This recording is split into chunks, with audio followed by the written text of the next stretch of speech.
Amém. Bom dia a todos. Deixa eu só me localizar aqui também, tá bom? Então, nós estamos juntos.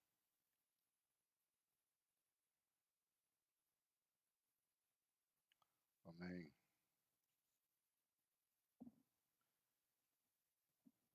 Amém. Não sei quantas pessoas vão poder estar hoje, que hoje é um dia bem difícil, né? No sentido de das casas estarem preocupadas com o almoço para os pais. Hoje é o dia dos pais. E que Deus realmente possa, como Pai maior, né, trazer sobre nós todo o amor, toda a graça, toda a misericórdia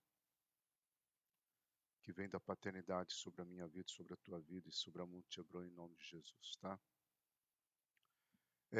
Tatiana já entrou, Ângela, Sandra, amém, glória a Deus, glória a Deus.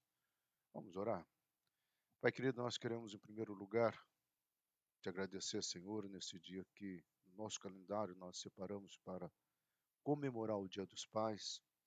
Nós queremos reconhecer a tua paternidade, Senhor, sobre nós, o privilégio de termos sido adotados pelo mistério e ministério e a grandiosidade, Senhor, da cruz que nós não entendemos em toda a sua dimensão, mas que nos trouxe filiação, libertação, quebra das maldições. O teu amor para conosco, Senhor. Nós te louvamos, ó Senhor, como Pai. Nós reconhecemos a tua paternidade, nós reconhecemos a tua bondade como Pai, a tua graciosidade como Pai, o teu cuidado como Pai, o teu prover como Pai, Senhor. Tu tens sido o Pai das luzes, mas o Pai da provisão sobre as nossas vidas. Deus, nós te honramos, nós louvamos ao teu nome, nós engrandecemos ao teu nome e nós agradecemos muito mais pelo privilégio de termos sido aceitos. Por isso, Pai querido, em nome de Jesus, que esse seja um dia de muita alegria junto aos teus filhos e reconhecendo esta paternidade que muitas vezes nós só pedimos e queremos as tuas bênçãos, mas esquecemos de agradecer a paternidade, Senhor. Aproveitando esse dia, então, eu faço essa oração em nome do Senhor Jesus Cristo. Amém, gente, amém, glória a Deus, né? Bom dia, Alessandro Custódio, Josias chegando. Amado, esse é um assunto fantástico, né, para a nossa caminhada cristã. É claro que aqui Paulo não vai especificar muitas questões que nós falamos. Sérgio Alves, seja bem-vindo, graça e paz. Mas ele vai dar uma geral. O capítulo 15 é quase que uma apresentação, tá, do que estava no coração de Paulo diante da igreja de Corinto. Então, nós não vamos tanto preocupar com o grego hoje, tá? Uma ou outra palavra nós vamos pegar, mas nós vamos dar uma pincelada inteira, porque são vários pontos que tem só num capítulo. Então, por isso que eu falo assim, é tremendo esse capítulo, quando você olha para essa perspectiva. Então, nós já estudamos, né, sobre as divisões, sobre a impureza sexual, sobre a questão da comida, nós discutimos usos e costumes, falamos semana passada sobre as reuniões semanais, né? Ficou claro o capítulo dos dons, né? Que era um capítulo muito bom, mas como eu já dei várias vezes o estudo sobre os dons, nós podemos um dia conversar sobre eles de novo. Mas assim, Viviane Souza, graça e paz, Deus te abençoe, minha querida. Amém. E nós apresentamos, né, apenas a ideia do capítulo 11. O capítulo 15 hoje, que fala sobre a ressurreição, ele tem sentido porque o foco principal é a ressurreição, mas Paulo vai fazer uma pincelada enorme. Nós vamos caminhar não versículo por versículo, mas tópico por tópico dentro do que ele está falando aqui. Então, na época em que Paulo escreveu esta carta, é possível que uma pessoa tenha confirmado a autenticidade das afirmações do apóstolo. Nós pensamos nisso por causa da terceira carta aos Coríntios que se extraviou. Tá? Todos os teólogos, estudiosos do Novo Testamento entendem que há uma carta aí que se extraviou e que a probabilidade dessa carta é quando Paulo fala assim, mas espera, vocês foram lá tentar saber se o que eu falei era verdade ou não? Então, é muito provável. Nós precisamos saber, apesar dos fatos maiores terem acontecido em Jerusalém, nós estamos falando de um momento que a igreja começa a fugir de Jerusalém. Tá? E nessa fuga, não havia ainda a invasão de Tito. A invasão de Tito proporciona a fuga praticamente de todos os judeus.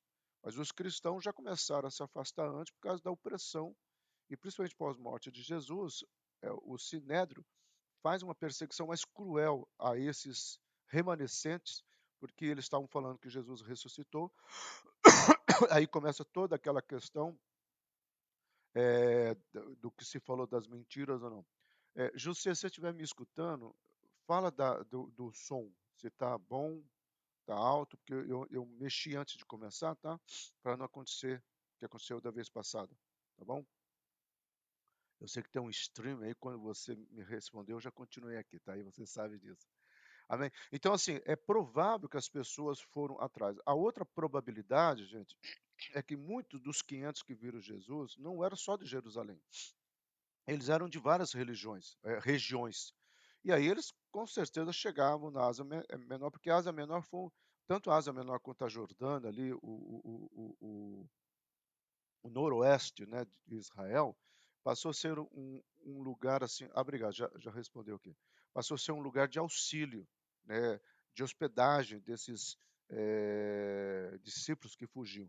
Mas a maioria eram, nós podemos dizer assim, da Ásia Menor. Então eles chegavam lá, ó, tem um cara que falou de uma ressurreição. Não, eu vi. Então a probabilidade de um desses que estavam naquela multidão dos 500 é muito grande, tá, gente?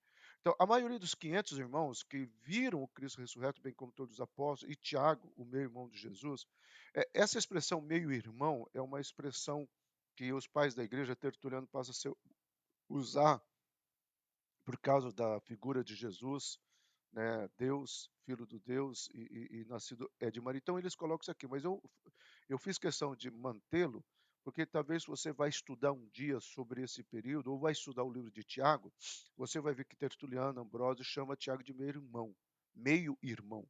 Mas Tiago era filho de Maria, irmão legítimo de Jesus. Tá? Eu tenho um livro não publicado, onde eu escrevi, porque o livro de Tiago tem 54 versículos, né? 108 versículos, desculpa, ao todo. E 54 é exatamente sobre o que Jesus falou. Nesse livro, que um dia, quem sabe, eu tenho coragem de publicá-lo, eu trato um dos capítulos sobre a figura de Tiago. Quem é a pessoa de Tiago? Tá? E eu falo até brincando assim que Tiago talvez cresceu vendo o irmão dele, né? E aí, de repente, o irmão começa com essa história de eu sou filho de Deus, e o Tiago fica meio conflito com aquilo. Meu irmão é maluco. Eu cresci com ele, joguei bolinha de gude com ele, soltei pipa com ele, né? E agora ele está falando que é o filho de Deus, tal, tal, tal. Por isso que Tiago, ele só vai se converter pós-ressurreição. E a probabilidade de que Tiago estava lá vendo o irmão sendo crucificado e a mãe chorando, e eu fico pensando o que passou na cabeça do Tiago, né? Esse meu irmão sempre foi maluco. Olha a loucura dele no que deu, né? São probabilidades, né, irmãos? E de repente ele escuta que o túmulo estava vazio e corre-se o boato de que roubaram o corpo de Jesus, etc, e ele encontra Jesus. E aí Jesus passa um tempo com Tiago, João fala um pouco, Paulo vai falar um pouco isso, Atos vai falar isso. E aí Tiago se torna o servo, né, um dos líderes de Jerusalém. Tá? Se você fosse escolher um papa, seria Tiago não por causa da genealogia, tá? Mas porque ele foi muito mais atuante na igreja de Jerusalém do que Pedro. Pedro foi levado para Roma. Então, essa é uma mentira. Mas só que se a igreja católica no nono século, no oitavo para o nono século, adotasse Tiago pelo histórico dele como sendo o primeiro papa, se eles quiserem colocar na questão papal, eles teriam que explicar de onde que veio esse Tiago. E com certeza os pesquisadores iriam cair num ponto fundamental, que esse Tiago veio de Maria e era irmão de Jesus. Então, Maria não foi virgem a vida toda. Então, por uma questão de manter a virgindade de Jesus, escolhe-se Pedro. E é interessante, eu já disse aqui várias vezes, tá? Nos originais, Jesus passa a chamar Pedro só pós-ressurreição, só a partir de João capítulo 21. Até então é Cefas, Cefas e Cefas, porque era o nome dele. Avançando, um pouquinho mais aqui, tá? Então, ao contrário dos outros apóstolos que tiveram benefício de um período de treinamento inicial com Cristo, tá? Todos eles tiveram 3 anos caminhando com Cristo. Paulo se tornou apóstolo de modo repetindo, sem a oportunidade de ter contato terreno com Cristo ou com seus ensinos. mas nós não sabemos quanto tempo e como que foi a ministração que ele recebeu lá, tá? Então deixa eu voltar aqui, continuar aqui. Porque Paulo, ele vai falar muito nessa carta aquilo que eu recebi, assim como o Senhor me ensinou. Então, com certeza, houve um momento de diálogo ali, conversa, e às vezes um discipulado, ele não precisa ser de 3 anos. Eu acho que só o fato de Paulo ter visto Jesus ressurreto, e ele falou, cara, é você que foi morto e ressuscitou? E aí ele começa a ir atrás das informações. Então, para quem não sabe a história, imediatamente pós Barnabé, Paulo vai até Jerusalém. E lá em Jerusalém ele fica com os discípulos, ele vai perguntando, ele conversa, tanto é que ele relata isso. Estive com os 12 e conversei com eles. Então, esse período aí, que talvez seja o background de todo o ensinamento, né, que Paulo vai ter, que Paulo vai vivenciar. Como ele vai escrever as suas cartas, é muito claro, tá, em suas cartas, essa questão de que ele recebeu. Então, não temos, talvez na terceira carta que escreveu, ele explica um pouco mais isso por causa da cidade de Corinto. Então, dos versículos 5 a 8 desse capítulo, Paulo listou várias pessoas, incluindo ele mesmo, que testemunharam o Cristo ressurreto. Tá? Então, nós vemos, Paulo falou assim, olha, vocês acham que eu inventei essa história? Tem um monte de outras pessoas. Então, negar a ressurreição era negar a veracidade do testemunho deles. Bom, gente, nós estamos falando de uma cultura oriental. Tá? Na cultura oriental, a palavra do homem era a identidade do homem. Antigamente, a questão era no fio do bigode. Tá? O falar do homem era sim, sim, não, não. Tanto é que a própria escritura vai dizer que seja o teu falar sim, sim, não, não. Tá? Esta é uma questão muito séria. Quando você vai para o quadro no começo da igreja primitiva de Ananias e Safira, que alguns pastores exploram ali que eles roubaram o dízimo, que eles morreram porque roubaram o dízimo. Não. Ali é um caso exatamente isso, de mentir. Tá? Eles não falaram a totalidade da verdade, eles fizeram um teatro. E como a igreja primitiva estava no começo, talvez Deus quis trazer uma linha mais rígida. Se ele fosse aplicar essa regra lá hoje, eu não sei como que estariam as igrejas, com quantas pessoas ainda estariam dentro das igrejas. Eu espero que a Montebron passaria com vitória, né, nessa régua, né, estética que o Senhor combate no começo da igreja primitiva, ok? Então, cada um, aí Paulo começa a explicar, cada um por sua ordem indica que Deus tem um determinado desígnio para a ressurreição. Ele fala assim, ó, aí ele vai usar uma palavra que nós não vamos estudar aqui, ele vai falar assim, ó, existe uma ordem na ressurreição. Paulo ele vai receber isso por revelação, ele vai conversar, talvez ele se preocupou, mas o Senhor ressuscitou, como que é a ressurreição? Deus, Jesus, no caso, ele já sabendo da necessidade de preparar a igreja, porque Paulo é o que recebeu as maiores informações sobre essa ressurreição, e ele diz claro isso. Então, ele vai trabalhar aqui uma questão muito forte. A palavra no hebraico, do grego, apesar de nós não estamos estudando ela, é uma palavra militar. Tá? A ideia ali é de que havia uma ordem, uma sequência. Então, a palavra de ordem é um termo militar grego que também poderia ser traduzido por posição. Então, como se ele estiver falando assim, ó, existe uma posição. Então, o comandante ressuscita primeiro e suas tropas ressuscitam depois. Eu acho fantástico essa questão que o senhor coloca aqui. Então, primeiro o comandante já ressuscitou e agora eu e você que somos as tropas, tá, iremos ressuscitar. Ele vai desenvolver mais isso, a sequência em Tessalonicenses, tá? Primeiro aqueles que dormem no Senhor, depois nós seremos arrebatados. Okay? Em 1 Tessalonicenses, né, sua vinda é descrita como a volta de Cristo com aqueles que dormem, os mortos, seguida a retirada da terra de todos os cristãos vivos. Então, para quem vou adiantar perguntas que, se nós estivéssemos no aulão ao vivo, talvez alguém poderia fazer. Primeiro, pastor, o que acontece com uma pessoa que morreu essa semana? Que semana passada morreu um pastor e ontem outro, tá? Então, só essa semana foram 2 pastores de Covid. Aí você pergunta assim, pastor, essas pessoas já estão lá no céu? Não. Pelo que Paulo explica, essas pessoas dormem. Então, o que é esse termo dormir? E aí nós precisamos entender isso, meu amado. Você pode chamar, na cultura hebraica, seio de Abraão. Ok, você pode chamar seio de Abraão. Mas A analogia da expressão dormir, tanto no grego quanto no hebraico e o latim, no aramaico também, é mais ou menos assim. Quando você dorme, você não vê os minutos passando. Vamos supor, você chegou cansado, deitou meia-noite. Aí você está dormindo meia-noite e 1 minuto, meia-noite e 2 minutos. Não. Você dorme e, de repente, o relógio toca e você. Nossa, já amanheceu? Você não vê os minutos passando, gente. É isso que eu quero que você entenda. Então, essas pessoas que dormiram no Senhor, que morreram, vamos supor, quem morreu lá na Idade Média, que morreram por causa da perseguição, tá? Por causa do negócio da peste negra, culparam os cristãos, tudo mais. Vamos lá. Essas pessoas cristãs verdadeiras, ou aqueles que morreram debaixo da tutela de Nero, foram muitos cristãos primitivos. Quando eles acordaram, eles forem despertados ou ressuscitados, tá? Eles terão seus corpos transformados.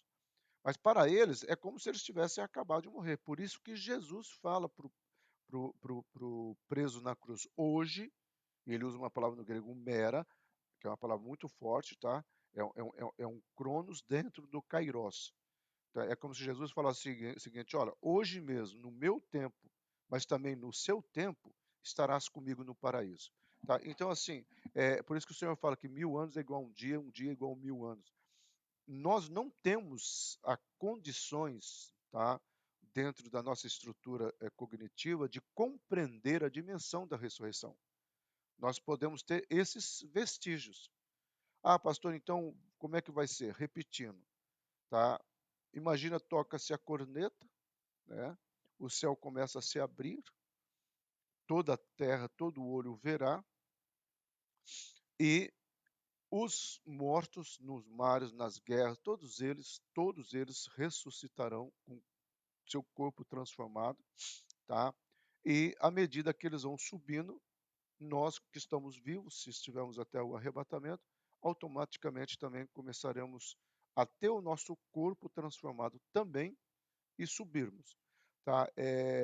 Há muita a especulação sobre esse corpo transformado, mas como Paulo e nós estamos mais preocupados dentro do contexto de Coríntio, tá? É só isso para você entender e realmente é isso com certeza. Então, enquanto os mortos em Cristo ressuscitarão primeiro, o cristão vivo, eu e você, será instantaneamente transformado em seu corpo, tá? Imortal na volta de Jesus. Instantaneamente nós seremos transformados, tá? Um corpo que a palavra diz que é de glória, tá? Para nós podermos viver a nova dimensão e estarmos nessa nova dimensão, tá? Que é as regiões celestiais, né? Ah, então vamos lá. De outra maneira, que farão os que se batizam pelos mortos? Bom, eu escolhi esse versículo, não peguei nenhuma palavra no grego, mas eu quero colocar isso aqui, ó. A dezena de interpretação para o significado da expressão que se batiza pelos mortos nesse versículo. Nós precisamos entender o seguinte, porque quando você lê, a primeira impressão que dá é que Paulo está concordando com o batismo dos mortos. De outra maneira, que farão os que se batizam pelos mortos? Se absolutamente os mortos não ressuscitam, por que se batiza então pelos mortos? Então, ele está dizendo assim, por que vocês batizam? Ele não está falando para a igreja cristã. Tá? É isso que você precisa entender. A interpretação mais natural que alguns dos coríntios, em conformidade com suas práticas pagãs anteriores, que permitiam tais ritos, se batizavam por alguns da igreja de Corinto que haviam morrido sem o batismo. Gente, esse paganismo vai entrar dentro da igreja primitiva e quando a igreja ela está no quinto para o sexto século, aí já se tornando a estrutura que nós entendemos com a Igreja Católica Apostólica Romana, ela vai incorporar dentro de si muitos ismos. Tá? Exemplo, não existia uma figura feminina, aí eles trazem Maria, mãe de Jesus. Não tinha o culto aos santos, eles trazem, porque quando o evangelho começa a ir para outros lugares, principalmente em lugares onde havia cultos, né, a deuses, aos santos, aos guerreiros, principalmente quando eles começaram a desbravar o que nós chamamos hoje da Noruega, esses países da escandinavos, né, o evangelho foi aceitando e trazer. Bom, eles têm esse santo aqui, ó, eles têm esses guerreiros, nós não temos. Não, mas então vamos ter.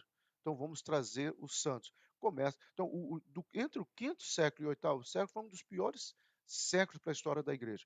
E aí eles trouxeram também essa ideia de culto do sétimo dia, acender vela para os mortos, para ajudar na peregrinação. Então, é paganismo, me desculpa, é paganismo, tá? Você passar em frente de um lugar sagrado, fazer o sinal da cruz, ou o sinal santo, ou mesmo de um cemitério ou de uma igreja. São amuletos que foram sendo incorporados na história da igreja.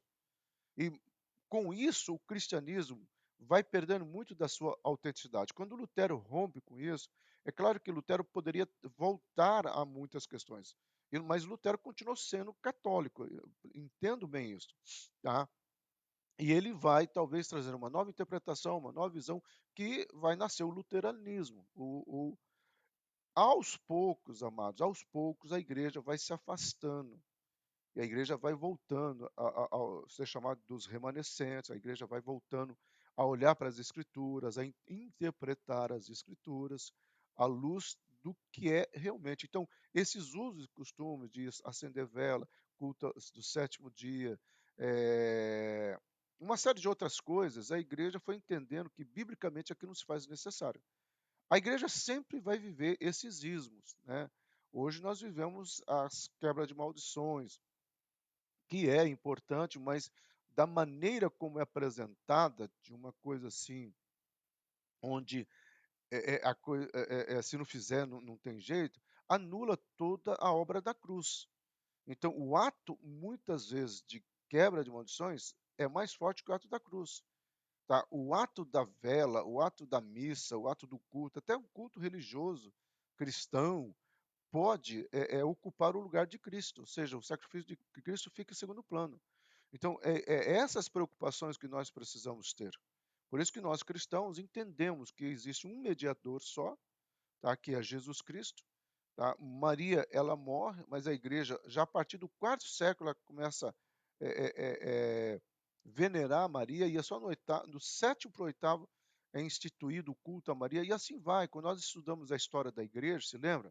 Nós colocamos as datas, qual concílio que trouxe, né? E foi o concílio de Éfeso. E é interessante que justamente o concílio na cidade de Éfeso, que tem Afrodite, Astarote e Diana, tá? Que tem as mulheres, ou as deusas, ou culto pagão feminino, é lá que eles colocam o culto a Maria, porque ali naquela cidade tinha, né, Vênus, que é a figura Afrodite, tá? A Diana era mais forte, né? Mas Afrodite e Vênus era praticamente, Afrodite era um nome mais helenista, né? Vênus era romano, mas era a mesma pessoa, ou seja, a mesma entidade, tá? Então, assim, essas questões, Paulo, não entram no ponto, nós não estamos discutindo, mas é bom que você entenda que muitas questões religiosas que se tem hoje, sacralizadas, elas vieram muito mais sendo incorporada na igreja como sendo algo mais forte que a Bíblia. Vou dar um exemplo, gente. Nós usamos hoje, um exemplo bobo, nós usamos o Datashow para projetar os hinos. Legal, só que se você pegar um cristão, tá, de 20 anos atrás ou talvez mais, vamos botar mais aí, de 30 anos atrás, tá bom? Tá bom, gente, 40 anos atrás, estão falando aqui, 40 anos atrás. Se você pegar um cristão de 40 anos atrás, esse cristão praticamente conhecia o número, né, de todos os hinos do cantor cristão, 295 é o hino tal, conhecia as letras, entendeu? A pessoa começava, vamos cantar o hino 295, a pessoa já sabia que hino que era. É a mesma coisa que acontece hoje com o telefone. Há 20 anos atrás, você sabia o telefone da sua casa, o telefone da sua esposa, do seu marido, dos seus filhos, os telefones principais. Hoje nós não sabemos mais. Então, hoje nós entregamos esse louvor, a temática dos hinos, para o data show. Vamos colocar assim. Então, o data show passou a ser mais importante do que a memória. Não sei se o exemplo foi muito claro, mas assim, hoje parece que se você tirar o data show das igrejas, Porque já me perguntaram, pastor, o senhor prega usando o data show? E se não tiver o data show? Eu tenho a minha voz, tá? E eu, mesmo se um dia faltar a luz lá, eu prego no escuro, porque o som se propaga no escuro. Então, essas questões que eu quero que você entenda que ao médio e longo prazo, elas se tornam mais importantes do que a própria presença de Cristo. Então, isso nós precisamos entender. Então, nenhuma outra evidência tal prática encontrada na igreja do primeiro século, exceto uma seita herege, isto é, os marcionitas. Então, batizar pelos mortos foram os marcionitas, tá? De Marcion, e esse uso e costume vai entrar também na igreja católica, que vai fazer o culto, em vez de batizar, transforma, dá uma pincelada aí, o próprio culto do sétimo dia, acender vela, é mais ou menos assim para a pessoa sair logo do purgatório. Essa interpretação, gente, essa leitura não é bíblica, é uma questão do paganismo. Esse cidadão que Marcion foi considerado um dos grandes hereges e ele, inclusive, negava a divindade de Jesus. Mas nós não estudamos ele na história da igreja, nós estudamos outros, que são muitos malucos que apareceram tentando negar a figura de Cristo, tá? Então, Paulo deseja, de certa forma, chegar ao âmago do problema. Gente, se os mortos não ressuscitam, então por que vocês estão batizando em nome dos cantor? Tudo entregarei, amém. 295, exatamente, Alexandre, tudo entregarei. Eu amo esse hino. Aliás, principalmente porque hoje ninguém quer entregar nada, né? Tudo pegarei, como eu falei da outra vez. Então, veja só, gente. Paulo fala assim, olha, então, primeiro, existe alguns teólogos que estudaram e eles dizem que é possível batizar pelos mortos. Mentira. Quando eles usam esse versículo, Paulo não está dizendo para a igreja de Corinto fazê-lo. Paulo está fazendo o seguinte, gente, se vocês não acreditam na ressurreição, é idiotice, Paulo não falou isso, são as minhas palavras, é idiotice o que vocês estão fazendo. Então, Paulo faz aqui uma questão assim, ó, se você não acredita, por isso que ele vai dizer, se nós não acreditamos na ressurreição, no nosso corpo, ou na Nova Jerusalém, o que nós estamos fazendo aí, nos oprimindo, deixando de pecar, deixando de fazer talvez um monte de coisas prazerosas à nossa carne? Por que nós estamos fazendo isso? Então, é mais ou menos nessa linha de pensamento que Paulo está trabalhando aqui. Então, se como homem, aí ele vai falar, tá, combati em Éfeso contra as bestas, que me aproveitam isso, se os mortos não ressuscitam. Comamos e bebamos, que amanhã morreremos. É isso que ele vai dizer, olha, gente. Bom, primeiro, essa primeira parte do versículo aqui nós não vamos estudar, como eu falei hoje, eu não vou me preocupar tanto com grego, a não ser em 2 versículos se faz necessário. Mas ele fala aqui da experiência dele em Éfeso, que ele conta muito pouco. O que se sabe é que Paulo, bom, nós sabemos que Paulo foi apedrejado várias vezes, açoitado, tá? Houve o açoitamento em cima de Paulo, então é um homem que sofreu muito. Na última mensagem, né, acho que foi o Jussier que pregou, o Jussier falou muito sobre os açoites que Paulo recebeu. Tá? Então, quando você olha para isso, Paulo é uma pessoa que sofreu tudo. E ele fala, combati em Éfeso. Então, o que, que é? Então, eu fui um idiota.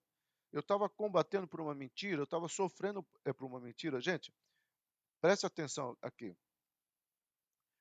A igreja primitiva, certo? Logo pós a crucificação de Jesus, ela poderia ter se dispensado, aqueles 12 poderiam ter dito exatamente o que falou-se os dois na estrada de Emaús.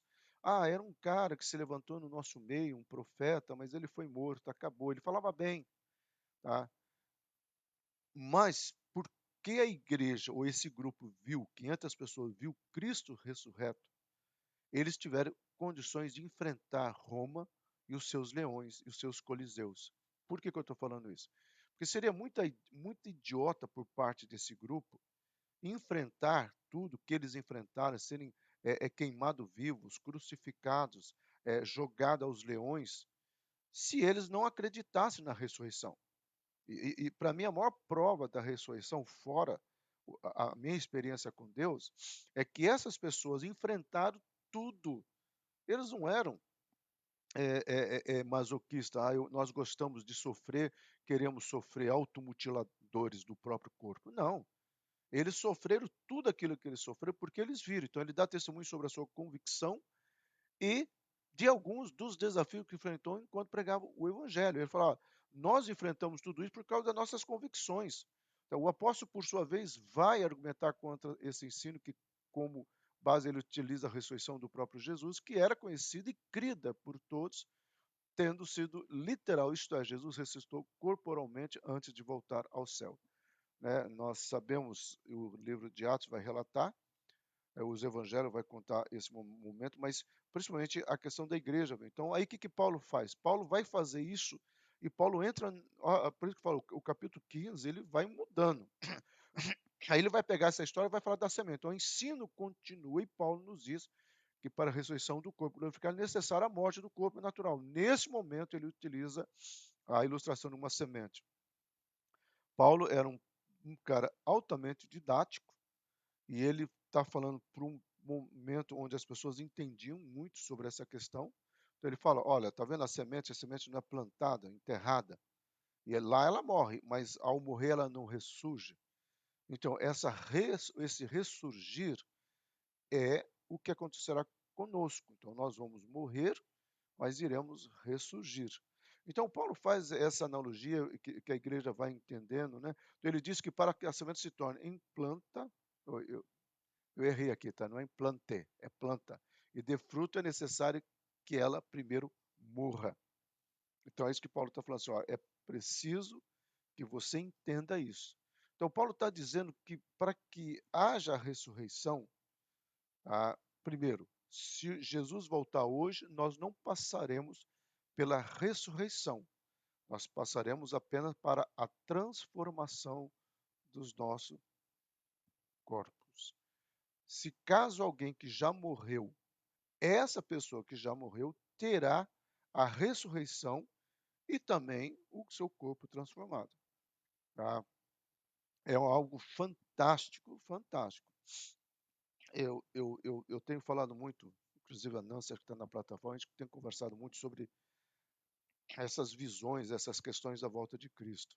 Vou compartilhar uma visão que eu tive a madrugada que eu estava orando agora, e eu não sei se foi quando eu voltei para a cama, mas eu sei que eu vi, tá, os céus, né? Eu estava aqui em Uberlândia, olhando, como eu sempre olho lá para os pés de eucalipto, e de repente abriu uma janela enorme, como se fosse uma janela tridimensional. E nessa janela eu comecei a ver todas as nações, todas. Eu vi a Etiópia, me chamou a atenção que era a Etiópia, eu vi o Líbano, vi Israel, tá? Vi Londres, tá? E vi outros lugares, uma fração de segundo. E eu estava vendo o mundo inteiro e o mundo inteiro também estava me vendo. Aí Jesus falou assim: quando eu voltar, eu vou abrir uma janela dimensional, tridimensional, e todos me verão. Não importa aonde ele estiver, eles me verão. E aí eu vou chamar aqueles que são meus. Oh, gente, só não dei um glória a Deus. Quase liguei de madrugada, quase liguei para Nancy, para compartilhar o sonho. Mas eu falei assim, o Márcio vai ficar doido. Mas assim, foi algo fantástico, amado, fantástico. Você poder pensar nessa possibilidade tridimensional, né? E era lindo, viu? Porque eu olhei, eu me lembro que eu olhei, eu vi a Etiópia, falei, isso aqui é Etiópia, olha, essa aqui é Etiópia. Nossa, isso aqui, olha, isso aqui é o Líbano, eu sei que é o Líbano. E eu sabia, interessante que teve outras nações que mas eu sabia. É como se a minha mente tivesse aberta e não, eu vou ficar aqui, eu vou fugir do assunto, mas foi fantástico sobre essa questão que Paulo está falando para nós entendermos sobre a ressurreição. Então, o mesmo acontece com a ressurreição dos santos.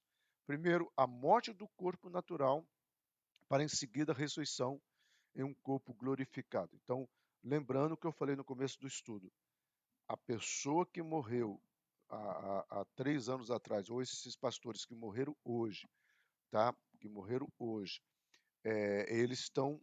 Você pode usar o termo judaico seio de Abraão, tá? Ou o termo que Paulo vai usar como que dormem. E aí eles serão acordados ou ressuscitados. De novo, para quem não entendeu, a analogia de dormir é aquela pessoa que deita e dorme, tá? E quando ela acorda, ela não viu a noite passar, ela já amanheceu, ok? Por isso que Jesus fala para aquele preso na cruz, né? Hoje, ele, de novo, usa a palavra mera, que é uma palavra no grego que significa no teu cronos e no meu kairós, você vai estar comigo no paraíso. Então, isso é tremendo. Então, não tem ninguém lá sofrendo, uma antessala, não tem ninguém lá dormindo, esperando, tá? Jesus tocar a trombeta, não. É num piscar e abrir de olhos. Então, aquela pessoa que morreu lá no Coliseu, devorada por um leão, tá? Por causa do amor e por causa da sua fidelidade, quando ela acordar, ela vai achar que ela acabou de morrer. É isso que você precisa entender que isso é certo. Então, não vos enganeis. Aqui é importante eu estudar essa palavra, tá? Não vos enganeis, as más conversações corrompem os bons costumes. E a palavra plano, desviar-se e perder do caminho. Essa palavra, gente, é uma palavra. Por que Paulo está colocando isso? Porque havia muitas especulações, tá? Como existe hoje. Tá? Muita especulação sobre a volta de Cristo, muita especulação sobre algumas questões de dízimo, de santidade, estar na igreja, não estar na igreja. Essas especulações que Paulo vai combater. Talvez se Paulo estivesse nos dias de hoje, ele diria a mesma coisa, gente, vocês estão dando mais importância, tá, aos pregadores das redes sociais do que pegar aquilo que está sendo pregado e ver na palavra de Deus se procede. Se procede. Semana passada, uma pessoa ouviu uma mensagem de um determinado pregador e ela me liga, ó, eu já ouvi-lo, já te ouvi pregar em 2 lugares, eu sei que o senhor é coerente, tá? Isso daqui que eu vi procede? Eu falei, de maneira alguma. Isso aí é um evangelho humanista, triunfalista, banhado num coach errado, entendeu? Então eu falei, isso aí não procede, não se deixe ser enganada. Tá? Deus não é um brasileiro para dar um jeitinho nas coisas, e se houver pecado e se não houver santidade, Deus não vai atuar. Então, assim, aquilo que eu tenho pregado, gente, a relativização do cristianismo. Então, Paulo fala assim: olha, não se perca no seu caminho. E, irmãos, Montebron, ou Hebronitas, né, como eu gosto de brincar, eu e você corremos o risco de nos perder no meio do caminho. Nós não podemos aceitar isso. Pastor, como é que eu faço? Não é ouvindo só minha palavra, é lendo a Bíblia, é buscando ter uma vida de comunhão. Isso vai fazer toda a diferença no nosso caminho. Então, não se deixe enganar por seus falsos mestres, por seus argumentos suaves e plausíveis. Isso é uma exortação. Paulo fala, não se deixe enganar por esses falsos mestres. O que Paulo está falando dessas conversações? Se fosse nos dias atuais, Paulo diria o seguinte: ó, esses tipos de links de WhatsApp, de site que vocês estão visitando e mandando para a igreja, isso aí está corrompendo. Isso não é verdade. Porque, amado, é gostoso ouvir um evangelho do Deus vai fazer, do Deus vai fazer, Deus vai fazer, e nada do toma a tua cruz e siga-me, ou tome um posicionamento. E isso nós precisamos entender. Então, havia, sem dúvida, muita coisa plausível, tá? Nas objeções e doutrina da ressurreição, como existe até hoje. Então, eu coloquei aqui um cara, né, com uma televisão, eu não achou um smartphone, e alguém manipulando a multidão. Então, como que as redes sociais estão manipulando a igreja hoje? Tem pessoas que gastam horas em redes sociais, mas não é capaz de gastar 5 minutos sentado orando e dizendo: Deus, eu te amo, Espírito Santo, enche o meu coração da palavra de Deus. Senhor Jesus, reconheço que tu és meu Senhor e Salvador, e em teu nome eu rejeito todas as obras de Satanás e seus demônios e as obras da minha carne. Espírito Santo, traga o teu fruto sobre a minha vida. Gente, quantos minutos que eu gastei aqui? Imagine todo dia você orando, não mecanicamente, mas você se entregando nisso. Então, havia muita sutileza e arte de seus professores que negavam essa doutrina. Tá? A igreja de Corinto enfrentou uma luta muito grande com a ressurreição, porque eles não acreditavam. Aí Paulo falou assim, mas peraí, vocês não acreditam, por que vocês batizam pelos mortos? Então, você vê como que o diabo se engana a si mesmo. O pior é o quanto que se leva para outras pessoas. Então, talvez houvesse algo no caráter de suas próprias mentes, acostumado a investigações sutis e abstrusas, ou seja, não um exame de fatos simples, que os expusesse a esse perigo. E Paulo está falando o seguinte aqui, essa aí é uma frase que eu peguei de um livro, tá? Ele fala o seguinte, esse autor prossegue dizendo que era comum a investigação. Só que Paulo está falando assim, ó, vocês vão investigar em site errado. É, que nem uma vez uma pessoa me procurou sobre a questão do dízimo. Ah, pastor, mas o pastor tal está falando. Mas, pera, quem é esse pastor? Qual é a legalidade dele? Então, aí tanto é que passou um tempo, houve uma situação com esse pastor, aí eu liguei para ele. Você está vendo? Então, assim, amado, nenhuma mensagem. O próprio Paulo fala assim, ó, se vier um anjo pregando um evangelho que seja diferente daquilo que o Senhor Jesus trouxe, ou seja, que a Bíblia tem, negue esse anjo, esqueça esse anjo e não aceite. O próprio Paulo chega a dizer que seja um anjo. Tá?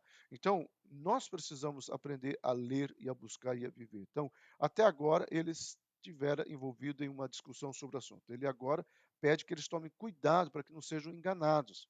Um perigo ao qual eles eram muito sujeitos às suas circunstâncias. Então, Paulo está dizendo o seguinte: olha, gente, para terminar a discussão, não se deixe ser enganado. Tá? Não vos enganei, as más conversações corrompem os bons costumes. A palavra que Paulo vai usar para corromper ou se deixar corromper é a palavra feteiro, que significa no sentido ético, né? Corromper, depravar. Eu gosto muito dessa ideia, depravação, porque depravação não é apenas na questão da sexualidade. A depravação é você pegar algo que é puro e sujar, tá? Fazer, usar algo, uma colher de sopa, usar talvez para fazer, eu sei, não sei se o exemplo vai ser muito bom, mas é para dar para um pedreiro fazer massa. Quer dizer, você corrompeu o uso daquela colher. Se bem que é prático, né? Tá? Mas a ideia, não sei se ficou muito bom aqui, mas a ideia de depravar é o seguinte: Paulo está dizendo assim, olha, gente, o meu corpo, o teu corpo foi usado, foi criado para a glória e a habitação do Espírito Santo e para que isso nós venhamos glorificar ao Senhor Jesus. Então não venha depravar isso. Da questão da sexualidade. Na questão do pensamento, Paulo fala assim, não deixe que a sua mente seja depravada. Então, por isso que Paulo fala que eu e você precisamos levar todos os nossos pensamentos cativo, para que ele não se deprave. Tá? Então, Paulo está nos dizendo que, em associação com os falsos mestres, pessoas fracas e desinformadas são influenciadas negativamente por ele. É uma das coisas que acontece muito nos dias de hoje. Pessoas fracas na fé se deixam levar, ou é muito mais fácil um evangelho, tá, onde eu e você somos levados a não ter responsabilidade, gente, que coisa bacana. Não, o pecado é relativo, a santidade é relativa. Não, você não precisa ser tão pesado consigo mesmo. Então, esse é um perigo que nós vivemos hoje. Então, é importante entender que os falsos ensinamentos não levam à santidade. Por isso, é fundamental que temos cuidado com quem estabelecemos relações e com quem nós escolhemos adorar. Adorar, mas não é só a Deus. Muitas vezes nós estamos adorando pastores, pregadores, principalmente nessa questão hoje das redes sociais. Né? Determinado desses novos coaching da fé cristã ia vir para Uberlândia, estava um auê, ia cobrar-se um valor caro, eu achei, porque ele cobra uma média de R$ 25.000 para pregar. Bom, isso é problema dele, tá? E aí pessoas desesperadas para ter esse recurso para poder ir lá, em plena pandemia. Eu falei, gente, será que vocês não estão exagerando? Eu mesmo falei com o pastor, mas ele vai cobrar tudo isso? Você vai dizer, não, porque enche igreja, porque nós precisamos levantar uma oferta nesse dia. Então, enfim, não estou julgando, mas estou comentando. Nós fazemos, há uma idolatria em determinados pastores e sobre a vida de alguns pregadores, né, desse momento. Não é uma crítica com ciúmes, não é uma crítica de alguém que a Monte Hebron podia ter mais pessoas, porque Deus é Deus quem traz o crescimento. Então, é essa a realidade da Monte Hebron. Eu sou muito feliz com isso, porque até aqui tem nos ajudado o Senhor. Mas eu estou dizendo, amado, quando pessoas vão atrás da estética, da igreja do Point, esse é o momento, esse é o pregador da hora. Isso é algo que eu e você precisamos entender, que a igreja já passou por muito disso e já sofreu muito por causa disso. Então, quando isso acontece, as pessoas voltam novamente para o caminho do mundo, negando e rejeitando a Bíblia com a palavra de Deus. A Bíblia fica velha, né? Eu tentei achar a imagem de uma Bíblia velha, no sentido de esquecida aí, né? E essas folhinhas aí de outono, né? Caindo ali em cima dela, né? Então, parece que a coisa não vai para frente por causa disso. Então, isso é importante, sabendo que o vosso trabalho não é vão no Senhor. Amado, eu amo esse versículo, tá? A palavra não ser vão, a palavra queno, vazio, sem recompensa, sem ser infrutífero, sem efeito. Ou seja, o que Paulo está dizendo é o seguinte: olha, tudo que você fizer para Deus, tudo que você fizer para Deus, não é vazio, terá recompensa, terá fruto e terá o seu efeito. Por isso, amado, que eu falo do se preocupar com pequenas coisas dentro da casa do Senhor, se preocupar com outras situações. Eu não quero aqui estender muito, mas o que você fizer para a casa de Deus, para a vida do teu irmão, para a vida diante do Senhor, até o preço de santidade, enquanto todo mundo está indo nessa mão, você indo na outra mão. Teve uma pessoa que veio conversar comigo há um tempo atrás, e ele estava falando de alguns pensamentos, algumas crises, pesadelos, e eu fui trabalhando, até que eu percebi que, na realidade, ele estava sendo muito bombardeado pelas artimanhas de Satanás. E eu falei para ele, e ele falou assim: não, pastor, tem um cara que eu sigo no grupo do WhatsApp, né? É um parente meu, e ele sempre manda um versículo de manhã. E à noite ele manda umas fotos de promiscuidade, de garotas seminuas e tudo mais. E eu falei para ele: ó, então é isso aqui, ó, isso aqui está contaminando a tua mente. Ah, mas como é que eu faço? Eu falei: se posicione. E aí ele veio semana passada, ele já tinha vindo ficar no tempo sem vir, ele só passou lá na igreja e falou: pastor, eu quero dizer para o senhor que desde o dia que eu cortei, eu comecei a dormir melhor, aquela angústia saiu do meu coração. Aí ele falou assim: mas era aquela imagem? Eu falei: não era a imagem, era quem estava por detrás da imagem. Agora você vai falar para esse teu parente o que aconteceu com você, dê um testemunho. Então, tudo, por mais que eu vou parar, mas é parente, fica chato cortar. Não, meu amado, chato é no dia que a trombeta tocar, o Senhor fala: apartai-vos de mim, maldito, para o fogo eterno. Isso aí é chato. Entendeu? Então, assim, nós precisamos entender o que é posicionamento, amém? Então, a questão não é a nossa motivação estar na busca do galardoador, ou no seu galardão. Eu errei aqui, né? Na bênção de Deus ou no abençoador. Então, aonde está a nossa busca? Tá? Nós queremos as bênçãos de Deus ou nós queremos aquele que vai nos trazer o galardão? Isso nós precisamos entender. Então, Paulo diz que a obra de cada crente vai ser provada pelo fogo. E se permanecer na obra de alguém que sobre o fundamento edificou, esse receberá o seu galardão. Que nós já passamos esse capítulo, mas Paulo vai trabalhar isso. Então, o que Paulo está falando assim, tudo que eu e você fizermos, tudo que eu e você fizermos, o Senhor vê, observa e recompensa. Então, 2 Coríntios 5, está escrito que todos nós haveremos de aparecer ou comparecer perante o tribunal de Cristo, para que cada um receba segundo o bem ou mal que tiver feito. Às vezes a igreja esquece disso, meu amado. Tá? Nós ficamos tanto no triunfalismo que nós esquecemos que haverá um tribunal para nós. Ah, mas então quer dizer que eu posso perder a salvação? Não, porque nós já estaremos nos céus. Mas haverá um tribunal onde eu e você vamos receber galardões por aquilo que nós fizemos. E esses galardões serão depositados, segundo Apocalipse, aos pés de Cristo. Então, qual é a maior vergonha de um cristão? É quando ele chegar aos pés de Cristo de mãos vazias. Mas você teve todo esse tempo, você foi egoísta, você não.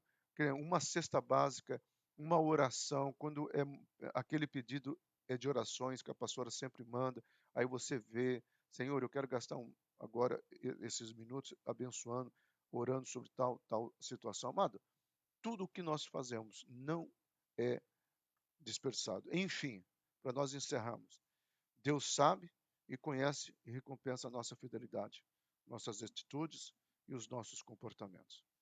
Isso é algo tremendo, meu amado. Deus, ele reconhece e ele é aquele que vai abençoar. Tudo que você fizer para o Senhor é reconhecido por Deus. Eu já disse muito isso lá na Monte Hebrão. Tudo que você faz na casa do Senhor, tudo que você fizer na casa do Senhor, Deus fará na sua casa. Não por ordem minha, mas foi Deus quem disse isso. Então, a sua fidelidade na casa Monte Hebron, porque Deus disse para mim, como pastor da Monte Hebron. E nós já tivemos muitas experiências de pessoas aqui em várias áreas. Então, creia nisso, tome posse dessa verdade. Amém? Nós oramos no começo por todos os pais. Agradeça a paternidade de Deus sobre as nossas vidas, porque às vezes nós esquecemos, nós pedimos, nós adoramos a Deus, mas nós esquecemos de agradecer a Deus como Pai provedor, como Pai amoroso, como um Pai que coloca os anjos dele ao nosso redor, como um Pai que tem sempre o melhor para as nossas vidas, e como um Pai que deu o melhor. Porque como pai, ele poderia ter dito, não, meu filho, você não vai fazer essa loucura, não. Você não vai passar por todo esse sacrifício por causa desse povo, não. Eu esqueça, destrua a terra, eu faço outra. Não. É um pai que falou que deu o seu próprio filho, que Deus amou o mundo de tal maneira. Essa paternidade, às vezes, nós precisamos agradecer. E obrigado, Deus, por ter sido esse pai que deu tudo para as nossas vidas. Amém? Deus abençoe. Ah, amados, veja só. Eu sei porque eu tenho algumas pessoas que eu atendo e eu tenho uma informação aqui. Existe uma grande probabilidade de haver um decreto novo semana que vem, a partir já de segunda-feira, tá? Onde o comércio vai ser fechado nos finais de semana. Não vai afetar as igrejas, tá? Mas houve um aumento muito grande e nós estamos vendo isso em outras nações também. Ah, é um cuidado que nós precisamos ter. Há muitas pessoas que tomaram. Teve uma pessoa ali em frente à igreja, nós estávamos conversando, aí chegou uma pessoa sem máscara, aí eu falei, rapaz, cadê a máscara? Ele ia entrar ali no estabelecimento que não pode entrar, que é onde a Selma ali. Aí ele disse, eu já tomei as duas vacinas, um senhor, né? Já tomei as duas vacinas, eu não preciso mais usar máscara. E eu falei, meu amado, você está muito enganado. Então, parece que essa questão aí tem sido cruel. Outro ponto é aglomerações, né? Se você andar à noite pela cidade, se você passar ali na Rua Liberdade, que é o caminho meu, tá? Você vê espetinhos, restaurantes super lotados, abarrotados, gente até na calçada. Então, eu não sei se as pessoas cansaram muito de ficar presas e agora estão saindo de uma forma irresponsável, mas enfim, o vírus existe, precisamos continuar tomando cuidado. Então, se você ainda não se sente confortável em voltar para o culto presencial, eu vou entender, mas não deixe de assistir na plataforma online. Eu gosto muito quando eu estou lá no culto, o culto está sendo transmitido, eu escuto um amém, eu vejo você se prontificando ali, tá bom? Então, que Deus te abençoe. E se você ainda não deu parabéns para o papai, dê esse parabéns, tá ok? Se o pai estiver vivo, é claro. E transmita e agradeça a ele por tudo que ele tem sido. E a Deus, o nosso Pai maior, Pai das luzes. Amém? Deus abençoe.